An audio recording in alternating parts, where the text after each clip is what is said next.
नमस्कार दोस्तों। काफ़ी समय के बाद आपसे मुलाकात हो रही है क्योंकि पीछे कुछ कोरोना काल और बाकी जो समय अनुसार चल रहा था, मैं कोई वीडियो अपलोड नहीं कर पाया। उसके लिए क्षमा चाहता हूँ। जब मैंने पिछली बार आपको छोड़ा था तो स्त्री पुरुष के रिलेशनशिप उसके बारे में छोड़ा था कि ब्रह्मा जी ने ये सृष्टि रची तो पुरुष और स्त्री के मिलन से ही इस संसार की उत्पत्ति की। अब देखिए, ये तो हमारे शास्त्रों में लिखा है, लेकिन आज रिसेंटली केरला हाई कोर्ट ने एक टिप्पणी की है हस्बैंड वाइफ के रिलेशंस में। कोई पति पत्नी उनके पास पहुंचे होंगे कोई डाइवोर्स केस को लेकर के, तो जज महोदय ने बोला कि भाई आजकल के बच्चों में ये क्या हो गया है। 8 साल 10 साल शादी के बाद 2 बच्चे पैदा करने के पश्चात आप हमारे पास आते हैं कि हम इकट्ठे नहीं रह सकते। रीज़न क्या है?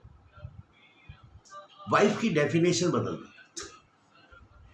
वाइफ होता था पहले था, बोलते हैं कि you win in everything when you have a wife. Now were is invited for ever. ये हाई कोर्ट की टिप्पणी है। अब इस रिश्ते को अगर हम सुधार लेंगे, और जो भारतीय संस्कृति है, थोड़ा बहुत कंप्रोमाइज तो करना पड़ता है। शब्द कंप्रोमाइज नहीं है, शब्द सेक्रीफाइस। तो अगर हम सेक्रीफाइस थोड़ा सा कर देंगे अपनी अपनी ईगोज का, अपने अहंकार का, अपनी ईर्ष्या का और अपने द्वेष का, तो मुझे लगता है कि ये रिलेशन सुधर जाएगा। और सोचिए इस बात को कि बच्चों के भविष्य का क्या होगा। उसे माता भी चाहिए, पिता भी चाहिए। तो माता पिता का रोल जो है बच्चों के जीवन में बहुत सर्वोपरि होता है। वही मैंने जो आपको एग्जाम्पल दिया था दुर्गा सप्तशती का, कि मोहापहारी, मोह डाला है माता पिता के मन में। क्या कलिकाल कलयुग में वो मोह भी समाप्त हो गया क्या? ये सोचने वाली बात है। अगर किसी माता पिता में मोह नहीं है तो मुझे लगता है कि वो जानवरों से भी बदतर है, क्योंकि ये मोह तो जानवर के अंदर भी डाला है। चिड़िया जिस तरह से अपने चूजे को दाना खिलाती है, उसे पता है कि ये उड़ जाएगा थोड़े दिनों बाद, उड़ तो हर एक रिश्ता जाता है। तो मेरे दोस्तों, थोड़ा सा इस रिश्ते के बारे में सोचिए, क्योंकि अगर 5वां घर प्रारब्ध है आपका और 7वां घर उसका भोग संसार है, जहाँ से पति पत्नी देखा जाता है, तो ये भी तो भोग है। जब आप अपने माता पिता नहीं बदल सकते, बच्चे नहीं बदल सकते, कोई चॉइस नहीं है, बहन भाई की कोई चॉइस नहीं, पड़ोसी की चॉइस नहीं है, तो क्या पति पत्नी की चॉइस रहेगी आपके मन में? वो दुख देता है कि सुख देता है? वो बहुत ज़्यादा एक्सट्रीम हो जाए तो फिर चलिए मान लेते हैं, हो सकता है करना पड़े, लेकिन हर सर्कमस्टांस में नहीं। तो दोस्तों, आज उस रिश्ते के बारे में थोड़ा सा एक्सटेंड करते हुए जो हाई कोर्ट ने टिप्पणी दी, मैंने सोचा आपसे बताना अति आवश्यक है। अब हम आगे आते हैं, आगे आने वाले ग्रहों की स्थिति पर। सूर्य अपनी राशि परिवर्तन करेगा 15 सितंबर 16 सितंबर को, और वो परिवर्तित करते ही, हालांकि अभी शनि और गुरु दोनों वक्री अवस्था में हैं। शनि महाराज अपनी राशि में है, गुरु महाराज अपनी राशि मीन राशि में है, और दोनों ही वक्री स्थिति में चलते हुए कोई भी बड़ा कार्य किसी के जीवन में होना, उसके अंदर एक अड़चने पैदा करता है, क्योंकि दोनों की स्थिति वक्री है धरती के ऊपर। अब वक्री ग्रह क्या है? ये धरती के थोड़े नज़दीक आ जाते हैं। सूर्य का जो एक्सेस होता है, इसको हम एपरेंट मूवमेंट बोलते हैं। ग्रह तो वक्री नहीं होता है कभी भी, ग्रह तो सीधा ही चलता है, लेकिन हमें दिखता है।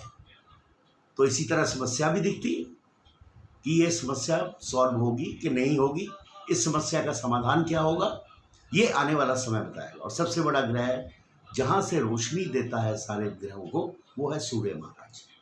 अब देखिए, बुध अपनी उच्चस्थ अवस्था में है, और 15 सितंबर के पश्चात ये बुध जो है ये वक्री हो जाएगा, ये भी वक्री हो जाएगा, और 3 ग्रह वक्री चल रहे हैं। तो उस समय स्थिति देखिए क्या है, एक कैओटिक सिचुएशन है व्यक्ति के अंदर। तो मुझे लगता है कि कोई भी बड़ा कार्य करने से पहले अक्टूबर नवंबर का इंतज़ार करें आप, और जिस समय आप इंतज़ार कर लेंगे तो समय आपका सही हो जाएगा। मैं सभी को जनरलाइज कर रहा हूँ, इसमें राशियों के लिए नहीं बोल रहा हूँ मैं कि कौन सी राशि के लिए शुभ है, कौन सी के लिए शुभ है।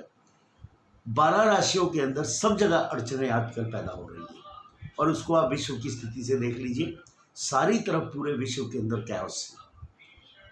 पूरा यूरोप जो पूरे विश्व के ऊपर राज करता था आज रिसेशन की स्थिति में चल रहा है।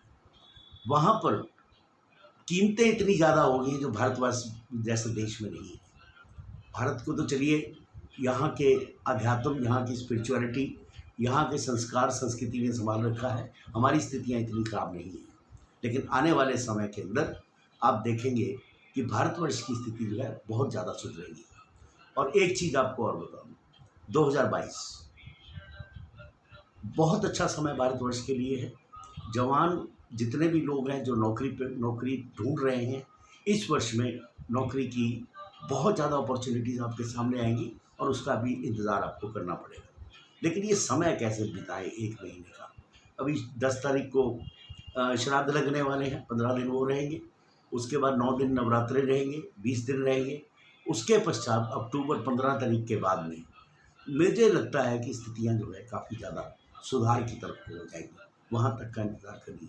मेरे हिसाब से पाठ पूजा करना अति आवश्यक है, ईश्वर का ध्यान करना आवश्यक है, आपको शांति देता है। लेकिन आप ये सोचेंगे कि पाठ पूजा करने से या बहुत ज़्यादा मंत्रोच्चारण करने से कहीं आपके ग्रह ठीक हो जाएंगे और आपकी यह स्थिति ठीक हो जाएगी, तो मेरा ऐसा मानना नहीं।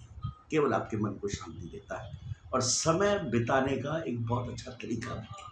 लेकिन फिर भी ईश्वर है, उसका ध्यान मनन करिए। धन्यवाद। Thank you very much.